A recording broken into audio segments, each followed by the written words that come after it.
করি আল্লাহর নিয়ামত, সূর্যের আলো ভোগ করি আল্লাহ তাআলার নিয়ামত। বাতাস গায়ে লাগলে কত ঠান্ডা অনুভব হয়, গরমের সময় কত ভালো লাগে, এটাও আল্লাহ তাআলার একটি নিয়ামত। শীতকালে গরম কত ভালো লাগে, তাই না? এটাও আল্লাহ তাআলার একটি নিয়ামত। এই যে নিঃশ্বাস নিতেছি, এটাও আল্লাহ তাআলার নিয়ামত। আহারে, এই যে অক্সিজেনের যে কত দাম, এটা হাসপাতালের মধ্যে গেলে তারপরেই বুঝতে পারবেন প্রিয় দর্শক। এই যে নিঃশ্বাস নিচ্ছি আমরা, এটাও আল্লাহ তাআলার একটা নিয়ামত। এই যে খাবার খাইতেছি, এটাও আল্লাহ তাআলার নিয়ামত। চোখ আল্লাহ তাআলার কত দামি নিয়ামত। যার দুইটা চোখ নাই সে বুঝে চোখের কত জ্বালা। যে ব্যক্তি জন্মান্ধ, অর্থাৎ জন্মের পর থেকে অন্ধ, সে বুঝে কত কষ্ট দুনিয়াটা।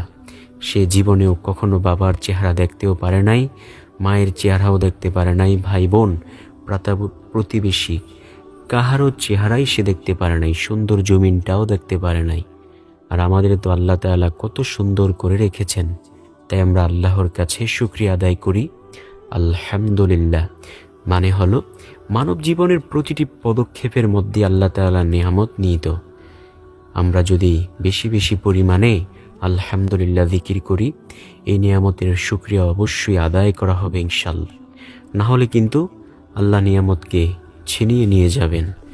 8 নম্বর যেই জিকিরের কথা বলবো, সেই জিকির সম্পর্কে নবীজি সাল্লাল্লাহু আলাইহি ওয়াসাল্লাম বলেন, তোমরা বেশি বেশি পরিমাণে বলিও আল্লাহুম্মা আজিরনি মিনান নার।